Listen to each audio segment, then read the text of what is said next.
Then pilot Boyd Klein arrives. Boyd learned air rescue by plucking soldiers from the jungles of Southeast Asia. Against the searing heat and violent updrafts, he tries to swing firefighter Matt Mosley onto the crane, while flames lick at the rope.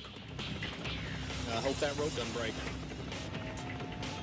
The line holds, but the scorching updrafts keep pushing Matt away. The fire department's advising that the flames are as low as they've been in a while. The winds finally die down. Matt drops onto the crane. He calmly straps Ivor to his chest. Here we go! Here we go!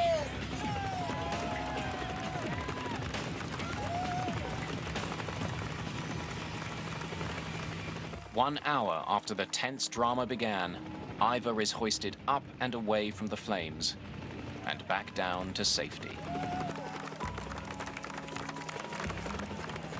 He's treated for smoke inhalation at a local hospital, but he's fine.